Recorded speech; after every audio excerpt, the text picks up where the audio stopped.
Hello my dear friends, you're on the Military Summary channel, and today we will discuss the situation in Ukraine on the 16th of August of 2023. Today we have a lot of very interesting updates, so let's start. First, we're going to start not with the Bradley Square, but with Kherson area, with this small front line, because as I understand, this area is going to become one of the most important front line probably in a month or in a month and a half. For now, there is still a preparation of Ukrainian special operation. They probably are going to implement such a type of operation. So let's start step by step. As we discussed in the previous video, the Russians, as a result of offensive or counter-offensive operation in this area, managed to clear this bank of the river of Kazachye Lagery. They managed to capture the settlements and the high-rising buildings in the western part of the settlement, and basically they forced the Ukrainians to step back and to retreat on their bank of Dnieper River. But other Russian military experts are saying that there are still commando squads on this bank of the river, are moving along the forest lines, and they're stretched in this area, and the Russians are currently trying to capture them and to destroy them or something like this. Furthermore, during the day, the Russians made lots of artillery and missile and bombings of the Ukrainian positions on their side of the river. For example, in the vicinity of Lvov and Kherson, the second possible area where the Ukrainians are planning to start offensive operation, the Russians were bombing the islands with the guided bombs. On this video, we see how the Russians managed to discover the Ukrainian positions, their boats or something like this, and after that, as a result of bombings or artillery strike, those boats were destroyed. Furthermore, this is not the first video from this area. If we increase the number of updates, we're gonna see that almost the same time, almost the same days, a few days ago, we got another video from another point of these islands. The Russians also were bombing this area, and probably they were bombing the Ukrainian positions and accumulation of their forces. A little bit to the north, the Russians destroyed the Ukrainian positions inside the building, also with the guided bombs. So, as I understand, there is a very powerful accumulation of Ukrainian forces in this area that Ukrainians have already prepared before the next attack, before the next attempt to attack and to land their forces in the vicinity of Kherson. At least a lot of sources confirm this information. Furthermore, the Russians were bombing the Ukrainians a little bit to the west from Kazachye Lagery in the vicinity of Pridnestrovskaya. On this area, the Russians also were using the guided bombs, and as a result of one of those strikes, the Russians managed to destroy probably ammo depot or another accumulation of Ukrainian forces. Furthermore, the Ukrainians, of course, as we discussed, that the main reason why the Russians managed to force the Ukrainians to step back from this bridgehead is that they managed to suppress the Ukrainian artillery systems on their bank of the river. As we discussed yesterday, for example, there was a video of Lancet strike which shown us that the Russians discovered M777 howitzer and destroyed. Of course, these counter-artillery duels always lead to losses from both sides. For example, the Russians managed to suppress the Ukrainian artillery systems, but by those attacks they discovered their own artillery positions, and today the Ukrainians destroyed, at least the Ukrainian sources published the video, how they discovered and destroyed the Russian D-20 howitzers in this area. At least 2 D-20 howitzers were destroyed as a result of artillery strike from the Ukrainian side. We see the smoke on the north of this road. This area is geolocated, and a little bit later, so 2 artillery systems were destroyed by the Ukrainians. So we see intensifying of actions in this area. Furthermore, the Ukrainians are saying that they continue, the Ukrainian sources and the Russian sources confirm this information, that Ukrainians continue accumulation of their forces in the vicinity of Patanovka, Novotaganka, Takarovka, Ivanovka, so basically on the line in front of Kazachye Lagery. The sources are saying that Ukrainians have already accumulated 1,500 soldiers on this line. So it's almost 75% of entire brigade, and the main purpose of this brigade will be to repeat the landing operation and to capture Kazachye Lagery with one strike. So this is the Ukrainian mission, this is the Ukrainian plan, and basically as a result, as a main goal of upcoming landing operation is to establish control over Kazachye Lagery, and Karsunka. These two settlements, this will allow the Ukrainians to create some bridgehead that they will try to develop further to the south, to the west, and to the east. Furthermore, but this is not those were not the final updates from this bridgehead. For example, today the Ukrainian sources published another video on the south of Kherson area. On this video, we see how the Ukrainian drones managed to discover the Russian training center on the south of Kherson. Probably they were on some polygon, making some exercises with guns and so on, with shootings, and the Ukrainians discovered this area, and after that the Ukrainians made HIMARS attack. We will not watch the video till the end because of losses among the Russian soldiers. Basically, during those exercises, the Russians lost at least few platoons of soldiers in this area. And the most important part of this video is that this is not the first case of losses of the Russians on this side of Kherson area. If we increase the number of days since the beginning of August, we're gonna see that at least yesterday we discussed that Ukrainians managed with HIMARS and with drones managed to discover the Russian S-300 launching systems and to destroy these systems with HIMARS missiles. So we see that first the Ukrainians suppressed and destroyed Russian air defense systems, and after that they destroyed a small military camp on the south of Kherson area. Furthermore, if you remember, in the beginning of August we got another video from the Ukrainian side when they have discovered the Russian positions, Russian forces along those islands, some fortifications, trenches, as you can see, and after that they made a launch and strike in this area with HIMARS as well. From that video we don't have possibility to calculate the losses. Probably the Russians managed to hide in the trenches, but anyway we see a real concentration of Ukrainian forces, of Ukrainian artillery forces and intelligence forces exactly in the southern part. First, the Ukrainians suppressed the Russian air defense. Now the Ukrainians are trying to suppress and to destroy the Russian manpower along these islands in the southern part of Kherson. So as I understand, and as we discussed in the past, there is a very high chances that the Ukrainians will try to attack and to land and to make a landing operation in the southern part of Kherson as well. I'm not saying that this operation could be effective, but we see the Ukrainian activity in this area, and probably this operation might be one of possible explanation of Ukrainian activities in this area. So one more time, first attack of Ukrainian forces is going to be on the line between Kazachye Lagery and small settlement Karsunka. The second direction of attack possibly is going to be islands on the south of Kherson. And of course, the most obvious direction of Ukrainian attack, if those two are successful, is in direction of Kinbur Island, of Kinbur area. So these are possible three directions of Ukrainian attacks that possibly there is a highly likely these operations are going to take place within a month or months and a half because of all events and all evidence that we just discussed. The Russians reported that as a result of fierce fightings in Kherson area, the Ukrainians lost another 35 soldiers and 5 armored vehicles. Now we're moving further to Zaporozhye area, and before we start discussion the Bradley Square, we are going to talk a little bit about Energodar. Today the Russians published the video of another military exercises inside of the nuclear power plant using armored vehicles, infantry and so on. The Russians had exercises and military exercises about the repelling the Ukrainian possible storming operation.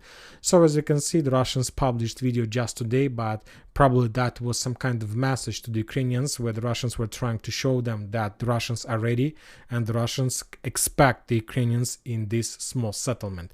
And also these exercises also some kind of evidence of possible Ukrainian attempt to attack in this direction, also even within the by the end of August of 2023.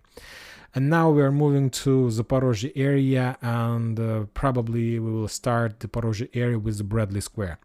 And the Russians reported that as a result of clashes in the Zaporozhye area, basically on the Bradley Square, the Ukrainians lost 170 soldiers, 5 armored vehicles and 1 artillery system. The Russians reported that they managed to repel at least 2 attacks in direction of Verbova from the forces of 82nd Air Mobile Brigade. Basically, Robotyne currently is split in two parts. The northern part is under Ukrainian control and the southern part is under the Russian control. Today the Russians published the video how the Ukrainian infantry was moving along the settlement in the northern part. As you can see, there are like two soldiers who were moving to the south, and after that the Russians discovered them and made artillery strike, which confirms that the northern part or is in the gray zone or is under Ukrainian control. Furthermore, today the Ukrainians made a lot of attempts to attack the settlement, or not to attack the settlement, but to develop the bridgehead to the south between Verbova and Robotyne. For these purposes, the Ukrainians were using T-72 tanks, Leopards tanks, and of course Strykers. And for example, today the Russians reported that as a result of Ukrainian offensive operation in that area, they managed to destroy three Strykers, and we can start joking that probably Bradley Square is soon is going to be called as Stryker Square because of number of destroyed Strykers in the fields between Robotyne and Verbova. On this video we see how two Ukrainian tanks Leopards managed to get as close as possible to the Russian defense belt. They were trying to attack the Russian defense belt with tanks, trying to suppress the Russian infantry and so on, but of course this situation was tracked by the Russian forces, by drones, by intelligence, and at some moment this area, the Russians start bombing and shelling this area. From the first second they managed to destroy one tank. The second tank turned its direction, started moving to the north, but the second tank was also destroyed when moving and when withdrawing their position. On this side of the flank, we see how the Russians discovered the Ukrainian T-72 tank, and as a result of drone strike of one drone, that tank was damaged, really damaged, and destroyed after that. So as you can see, there were a lot of attempts from the Ukrainian side to attack, to capture positions, but currently the main problem for the Ukrainians still remains Robotyne and the eastern fortifications and the southern fortifications of the settlement.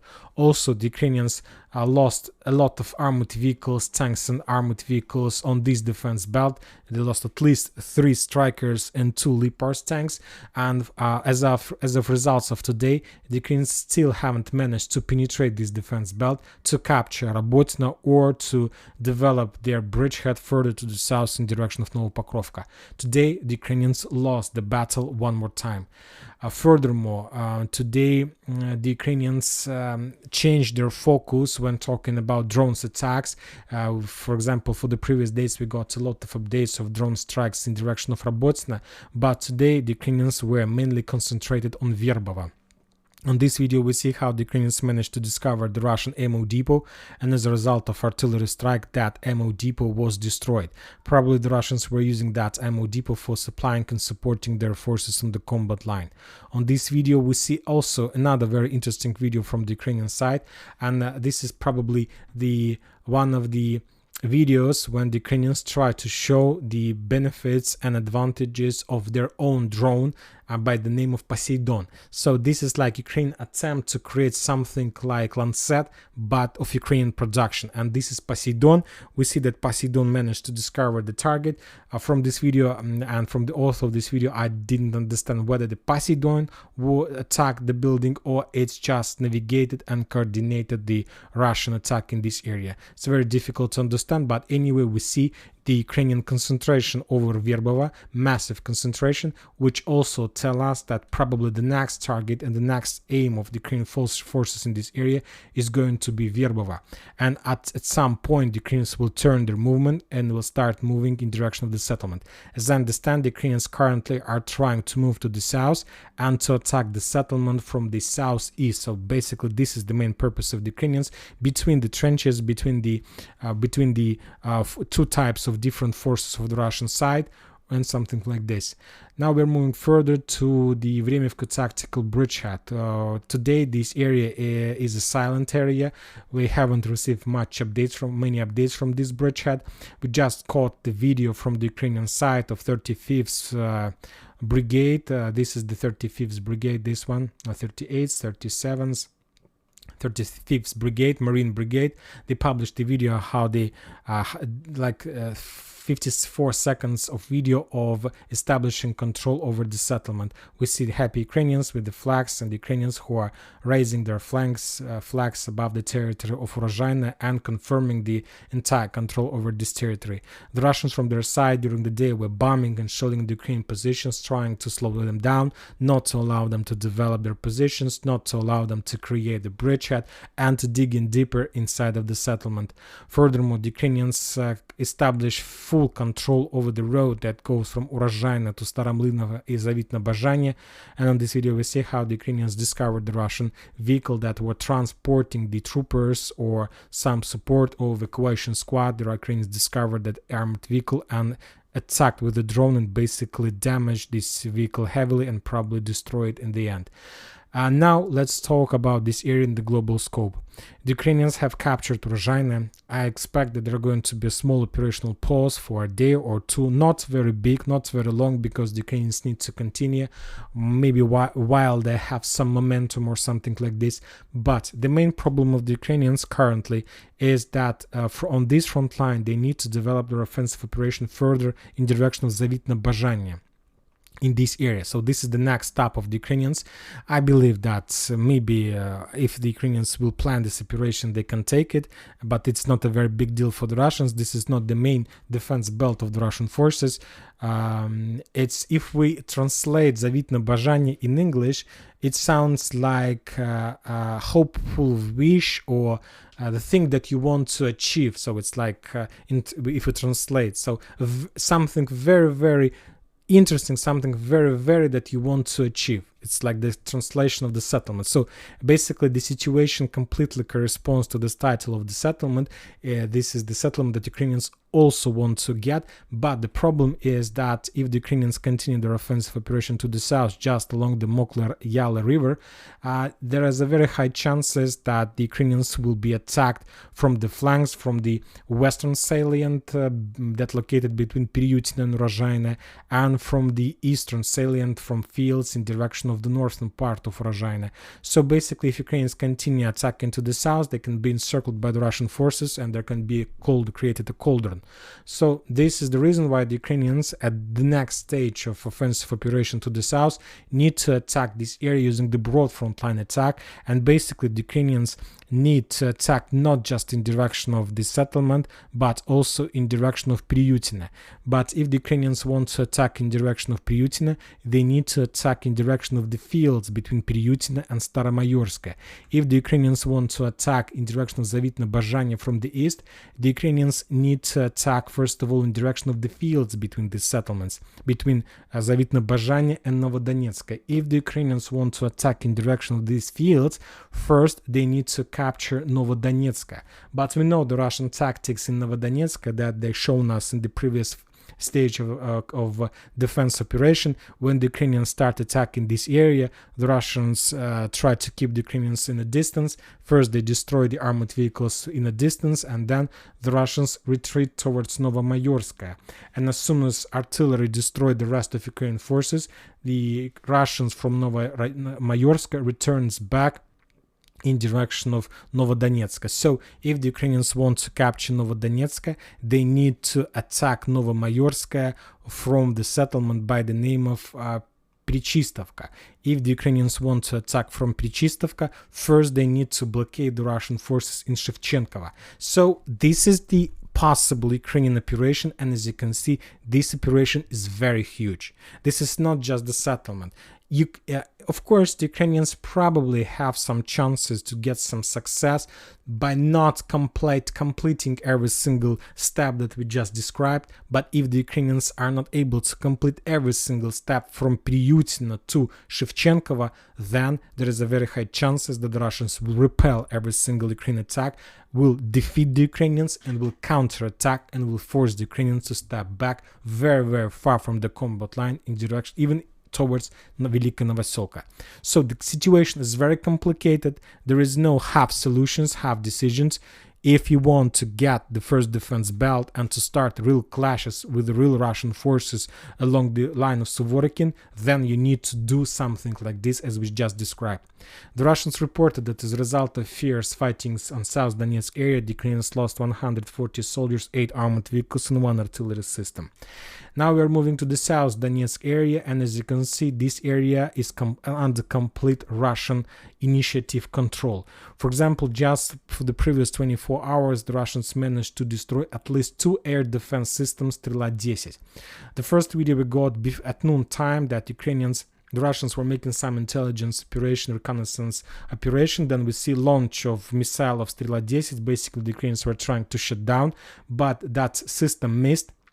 The Russians discovered that system. The Ukrainians wanted to redeploy their forces, but the Russians were tracking, of course, and after that they made a very accurate strike with probably Krasnopol, and as a result of that attack, the Ukrainians lost first air defense system. Few hours later, another air defense system was discovered in the settlement by the name of Antonovka. Between the streets, another Strela-10 was moving. The Russians discovered the system. The Ukrainians also was trying to redeploy, to change position, to hide this system somewhere in the forest, but the Russians saw everything, and as a result of artillery strike, another air defense system was destroyed. The difference between these two videos is that in the first video, the Russians destroyed fully loaded Strela-10 system. In the second one, and we saw, like, as a result of explosions, we saw the signs of missiles launching from that destroyed system. In this case, we saw completely fully empty system. Probably that system have launched their missiles right before that attack. So as you can see, the Russians, for example, on operational level, managed to suppress Ukraine artillery air defense system, and currently they continue offensive operation from the north in direction of Novomikhailivka. And today we have already discussed the video of drone attack in this area. The Russians have almost completed the clearing operation of the southern stronghold, which will give them a possibility to develop their offensive operation to the north. But the main purpose of this offensive operation, of course, is not to capture this stronghold, because there are almost nothing left from this area. The building is completely ruined. The main interest of the Russians in this area have the trenches in Ukraine fortifications along the forest lines. This is the first area, and this is the second area. If the Russians can penetrate the first defense belt to force the Ukraine to step back and start advancing to the north, they will be able to get access to these forest lines and to start fightings for them. Because if the Russians, for some reason, as a result of some operation, are able to capture the eastern forest line and the western forest line, then the Russians are able to establish the fire control over the main supply roads that goes in direction of Novomikhailivka, which will force the Ukrainians to start retreating or changing their positions. And the same activity, remember, the Russians are trying to implement from the north by attacking the Ukrainian positions along the forest line in this area. When talking about the progress on the northern flank, the Russians has less progress in comparison with the southern direction. Furthermore, the Russians continue their counter-artillery duels, and as a result of another counter-artillery duel, the Russians managed to discover and to destroy the Ukrainian Caesar somewhere on the west of Marinka. The Caesar that Ukrainians were using to supply and support the Ukrainian forces in the Battle of Krasnogorovka, Marinka, and Novomikhailivka. So minus another artillery system. And if we talk about the Battle of Novomikhailivka, which currently become for the Russians the vital, we see that the main goal and the main purpose of the Russians in the global scope to make possibilities a foothold for a flank attack in direction of the Ukrainian offensive forces to the south. Of course, the distance is very big, but as I understand, if the Russians are able to capture a few settlements like Novomikhailivka, Paraskoivka, Konstantinovka, to enter this territory, to penetrate this defense belt, there is a very high chance that the entire front line will collapse and the Ukrainians will be able to stop the Russians very, very far from the mainland, somewhere in the vicinity of Kurakhova, Uspenovka, Ugledar, somewhere here. And this is too close to the Ukrainian offensive positions, and basically the Ukrainians will be forced to make a lot of regrouping because their flanks and their base will be under Russian attack, under Russian fire, and the situation can be collapsed very easy by this Russian flank attack in this direction. Also, the Russians continue attacking in direction of Krasnogorovka. If you remember, the Russians have already established their bridgehead on the south. Now they're trying to capture the eastern stronghold of that settlement by attacking these positions in the forest lines. For now, there is still a lot of job to do. The Russians reported that as a result of clashes on Donetsk area, the Ukrainians lost around 250 soldiers, 7 armored vehicles and 3 artillery systems. The Russians managed to repel 5 attacks, and the main attacks took place, Ukrainian attacks, in the vicinity of Krasnogorovka and Nivolska. So the Ukrainians were attacking and counter-attacking somewhere in this area, trying to force the Russians to step back from this area, because they understand the Russian plans, they understand what exactly the Russians are planning to do and what they're going to do and what they can do if the Ukrainians are not able to force them to step back. Now we are moving to Bakhmut, to Artyomovsk area. The Ukrainians, after small operational pause, continue publishing more updates about their drone strikes against the Russian supply and support roads that goes in direction of Klishchiivka. The Russians published the video how they continue bombing and shelling the Ukrainian positions in the forest on the west of that settlement. On this video we see how the Russians destroyed another Bradley that probably was trying to make some rotation or to evacuate some wounded soldiers. The Russians discovered that Bradley, and as a result of artillery strike, that Bradley was destroyed. Also, the Russians continue bombing and shelling the Ukrainian trenches and fortifications in the northern part of Klishchiivka. I will not show this video because of violence and dead bodies on that video. So basically the Russians also continue forcing the process of attacking the Ukrainian forces in this area, trying to force them to step back from this bridgehead towards Ivanovskaya. And because of that fact that during the previous weeks the Ukrainians were forced to move a lot of forces from this area to the north to Kupiansk, currently the Ukrainians are in defense state, but we see that they don't have enough of artillery superiority, drone superiority, forces and so on to stop the Russian offensive operation. And I expect that anyway, sooner or later, the Ukrainians will be forced to step back from this area. Somehow, to slow down the Russians, at least for somehow, the Ukrainians today created and launched another offensive operation in direction of the forest, in direction of Paraskoviivka, along the road from Makeivka. The Russians reported that that attack started somewhere at 6:30 a.m. of the local time. There was a very fierce clashes, very heavy battles in this area. That attack was repelled by the Russians. The Ukrainians were defeated and were forced to step back. So there are some reserves, of course, and the Ukrainians understand that they can't attack in Klishchiivka because they don't have enough of manpower, they don't have enough of critical mass, but they have some forces to make a very unpleasant attacks from the north, and these attacks can give the Ukrainians some operational time. The Russians anyway will be forced to move some reserves, which will allow the Ukrainians to win some time on the south. So this is basically the situation about Artyomovsk. Now we are moving further to Liman front line. As you can see, that's probably the second or third day or third week or second week in a row without any updates from this bridgehead. Just the local clashes from positional battles from between Russians and Ukrainians. On this video we see how the Russians were attacking and bombing the Ukrainian positions with with artillery systems, with manpods, with anti-tank missiles, anti-infantry missiles in this area, but those were just the regular clashes for small checkpoints and so on, and small strongholds. The Russians reported that as a result of clashes in this area, the Ukrainians lost 55 soldiers.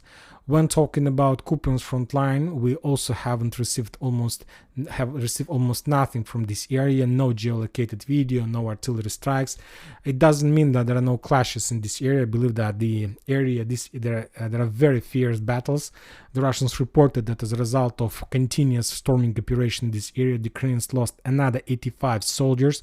Furthermore, as we discussed in the previous videos, according to some sources, the Ukrainian commanders took a decision to leave Sinkovka and they withdraw their positions and got closer to Petropavlovka. But one more time, no video, no geolocated confirmations, just text messages, some speculations and so on.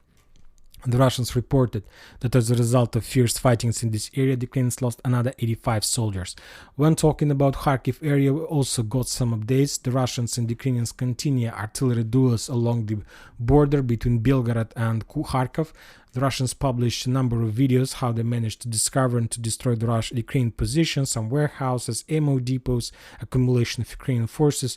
So nothing special, just a regular routine on this front line between Russian and Ukrainian forces in this area. Furthermore, the Russians reported that Ukrainians activated and intensified their actions in the Bryansk region. For example, today, the Ukrainians, during the previous 48 hours, the Ukrainians made few attempts to send their commandos and reconnaissance squad in Bryansk area, and the Russians reported that all those squads were discovered and destroyed by the Russians. The video is linked to this icon, but we will not watch this video because of violence there. And probably that's it for today. Yes, that's it for today. Military Summary channel reminds to condemn any violence in the world. Thank you for watching. Subscribe to my channel, put your likes, join my Patreon, and have a good day. Bye bye.